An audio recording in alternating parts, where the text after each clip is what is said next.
सबसे पहले आपको यूटिलिटी टाइप सर्विसेज में पालनहार रजिस्ट्रेशन सर्च करना है और इसके बाद आपको ओके पर क्लिक करना है। उसके बाद आप पालनहार की जो ऑफिशियल साइट है उस पर रीडायरेक्ट हो जाएंगे, जिसके लिए आपको यस का ऑप्शन देखने को मिल जाएगा। तो यहाँ पर आपको थोड़ा सा वेट करना है। तो यहाँ पर आप देखें ये वाला ऑप्शन आपको मिलेगा, यहाँ पर आपको यस करके आप पालनहार की ऑफिशियल साइट पर आ जाएंगे। यहाँ पर आप जैसे ही आते हैं यहाँ पर आपको एक चीज़ ध्यान देनी है, आपको न्यू इनरोलमेंट पर आ जाना है। यहाँ पर आप इस पर क्लिक करना है। उसके बाद में जो जनाधार नंबर हैं, जो भी पालनहार के लिए आवेदन करने आए हैं उनके जनाधार नंबर आपको यहाँ पर लिखने हैं और उसके बाद में आपको वैलिडेट पर क्लिक करना है। तो थोड़ा सा ये वीडियो हमारा लंबा हो सकता है, मैं पूरा ये प्रोसेस लाइव कर रहा हूँ, इस कारण से थोड़ा सा हमारा वीडियो बड़ा हो सकता है। तो आप चैनल को ज़रूर सब्सक्राइब करें। आप वैलिडेट पर क्लिक करेंगे, उस मेंबर को चूज़ करेंगे जिसको आप पालनहार बनाना चाहते हैं। तो विधवा जो भी मदर है उसको हम चूज़ कर लेंगे। सेंड OTP पर क्लिक करेंगे। उसके बाद में उसके जो भी जनाधार में नंबर लिंक होंगे उन पर OTP चले जाएंगे।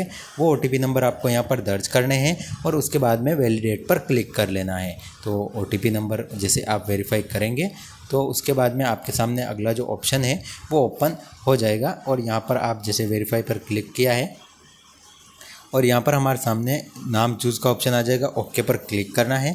उसके बाद में उसके आधार नंबर सब कुछ आ जाएंगे। तो उसके आधार में आपको OTP के माध्यम या फिर आपको फिंगरप्रिंट के माध्यम से उसका जो ऑथेंटिकेशन है वो कर लेना है।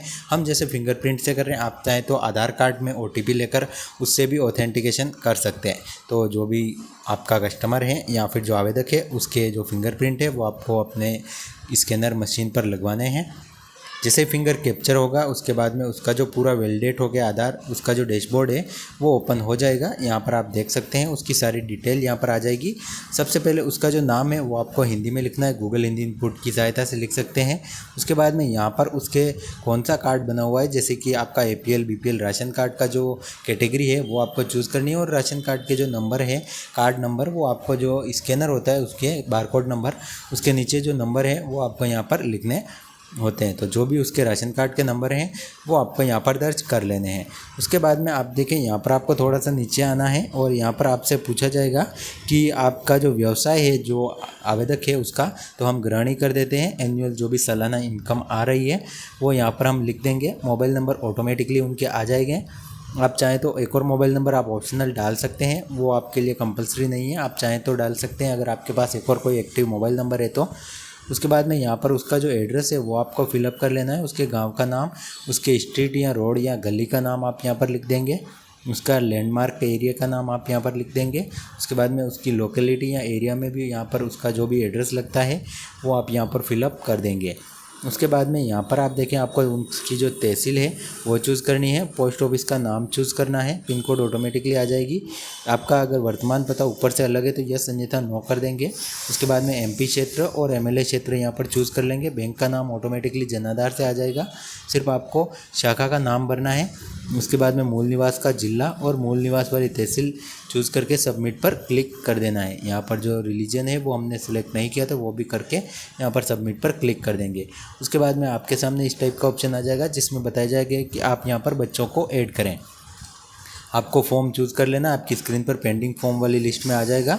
सबसे पहले जिस भी बच्चे को आप ऐड करना चाहते हैं पालनहार में, उसके आधार नंबर यहाँ पर आपको दर्ज करने हैं और वैलिडेट पर क्लिक करना है। तो यहाँ पर आपको ध्यान देना है कि जो ये मित्र ये पालनहार का अप्लाई करता है वही जो अगले बच्चे कुछ भी होते हैं तो उन सभी का जो एडिटिंग का ऑप्शन है वो उसी के पास यहाँ पर मिलता है। तो यहाँ पर आप देखें तो जो भी बच्चा है उसके आधार नंबर हम यहाँ पर दर्ज करेंगे और उसका जो आधार है उससे हम OTP या फिर फिंगरप्रिंट के माध्यम से उसको वैलिडेट कर देंगे। तो यहाँ पर जो भी उसके OTP से अगर कर रहे हैं तो हम उसके मोबाइल पर जो भी रजिस्टर्ड नंबर होंगे उस पर OTP आएंगे। वो OTP नंबर यहाँ पर हमें दर्ज करने होते हैं और प्रमाणीकरण करने वाले पर क्लिक करेंगे। उसके बाद में यहाँ पर जो भी नाम है उसका आ जाएगा। सेंड OTP पर क्लिक करेंगे। उसके जनाधार में रजिस्टर्ड नंबर पर OTP जाएंगे। वो OTP यहाँ पर दर्ज करने हैं बच्चे की। तो आपके पास मोबाइल होना काफ़ी अनिवार्य है और यहाँ पर जैसे ही वो जनाधार के जो OTP प्राप्त हुए हैं वो हम यहाँ पर दर्ज करेंगे। उसके बाद में वैलिडेट पर क्लिक कर देंगे। तो ये सारी जो जानकारी है वो आप पूरी अपनी स्क्रीन पर देख सकते हैं। और यहाँ पर थोड़ा सा वीडियो मैं आपको एक बार फिर से बता रहा हूँ कि हमारा पूरा लाइव चल रहा है तो इस कारण थोड़ा सा वीडियो हमारा बड़ा हो रहा है। यहाँ पर जो आवेदक जो है बच्चा है उसके हम आधार नंबर लिख देंगे। तो यहाँ पर आधार नंबर लिखने के बाद आप देखें उसका जो नाम है वो हमें हिंदी में लिख लेना है, इंग्लिश में यहाँ पर ऑटोमेटिकली आ जाएगा। तो हिंदी में जो भी नाम आ रहा है वो आप यहाँ पर लिख देंगे।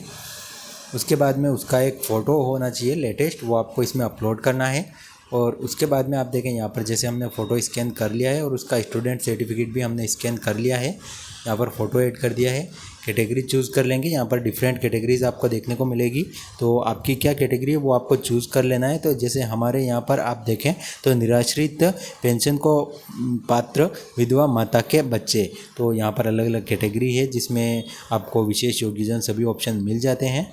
तो हम पेंशन वाला यूज़ करें विधवा माता के बच्चे, तो हम यहाँ पर इसमें स्कूल का जो सर्टिफिकेट है स्टूडेंट सर्टिफिकेट जो लेटेस्ट होना चाहिए सील छाप के साथ वो यहाँ पर ऐड कर देते हैं।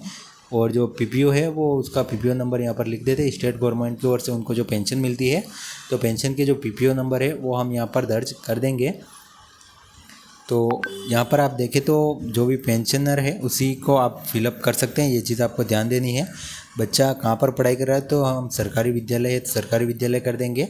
फिर उसके स्कूल का नाम लिखेंगे, स्कूल का एड्रेस लिखेंगे, कौन सी क्लास में पढ़ाई कर रहा है, इसके अलावा उसका जो चाइल्ड रजिस्ट्रेशन नंबर है वो लिखेंगे। उसके बाद में उसके एसआर नंबर लिखेंगे, स्टूडेंट आईडी नंबर लिखेंगे, उसके प्रिंसिपल का नाम लिखेंगे और उसके प्रिंसिपल के जो मोबाइल नंबर है वो भी हम यहाँ पर दर्ज करेंगे। तो ये सारी जो जानकारी है वो आप जो स्टूडेंट सर्टिफिकेट मंगवाएंगे अपने जो भी आप आवेदन कर रहे हैं उसका बच्चे का, तो उस पर ये सारी डिटेल्स आपको देखने को मिल जाती है। तो वहाँ से आपको फिलअप करनी होती है।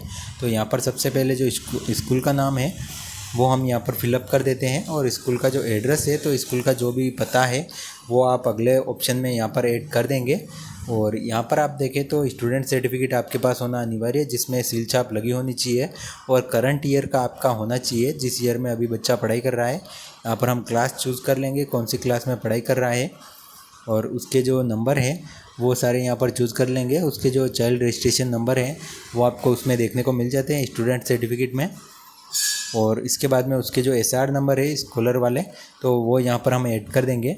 उसके बाद में उसकी स्टूडेंट आईडी है वो हम यहाँ पर लिख देंगे और उसके जो प्रिंसिपल है उनका जो नाम है वो भी हम यहाँ पर अगले ऑप्शन में फिलअप कर देंगे और उनके जो मोबाइल नंबर हैं वो हम फिलअप कर देंगे। और इसके अलावा आप देखें तो इनका जो हेल्पलाइन नंबर है वो हमारे पास स्कूल का नहीं है तो ये ऑप्शनल है, आप खाली छोड़ सकते हैं, आपको कोई समस्या नहीं आएगी। तो यहाँ पर मोबाइल नंबर सब कुछ चूज़ कर लिया है और उसके बाद में आपको ऐड चाइल्ड वाले ऑप्शन पर क्लिक कर लेना है। तो यहाँ पर ये सारी जो जानकारी है वो हम फिलअप करके यहाँ पर ऐड चाइल्ड पर क्लिक करेंगे। उसके बाद में आप देखें हमारा जो ये बच्चा हमने ऐड किया है वो कंप्लीट हो चुका है। इस तरह से आप चाहें तो और भी जितने बच्चों को ऐड करना चाहते हैं वो आप कर सकते हैं और ऊपर की ओर आप लिस्ट देख सकते हैं जितने भी बच्चे आप ऐड करेंगे सारे जो नाम हैं वो आपको यहाँ पर शो होते रहेंगे। अगर आपका एक ही है तो आपको बैक आना है और इसको यहाँ पर वैलिडेट करके फ़ाइनल सबमिट कर देना है।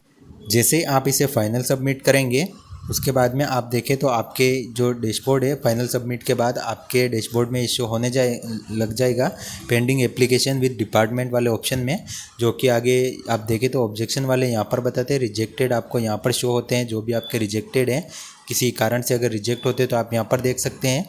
बाकी जो अभी आपने आवेदन किया है वो आप देखें तो अप्रूव्ड वाले यहाँ पर बता रहे हैं और जो आवेदन आपके पेंडिंग है मतलब कि आपने अभी आवेदन किया है डिपार्टमेंट के पास पेंडिंग है वो आप यहाँ पर इस वाले ऑप्शन पर क्लिक करके देख सकते हैं पेंडिंग एप्लीकेशन, तो यहाँ पर शो हो जाएगा और इसका आपको प्रिंट आउट करके कस्टमर को दे देना है। तो यहाँ पर आप देख सकते हैं हमारे मित्र पर पेंडिंग है तो पेंडिंग, यहाँ पर डिपार्टमेंट पर पेंडिंग है तो इसका आप प्रिंट आउट करके जो भी यहाँ पर फॉर्म भरवाने आया है उसे आप दे सकते हैं। तो इस तरह से आप भी आसानी से पालनहार का फॉर्म भर सकते हैं, काफ़ी आसान प्रोसेस है।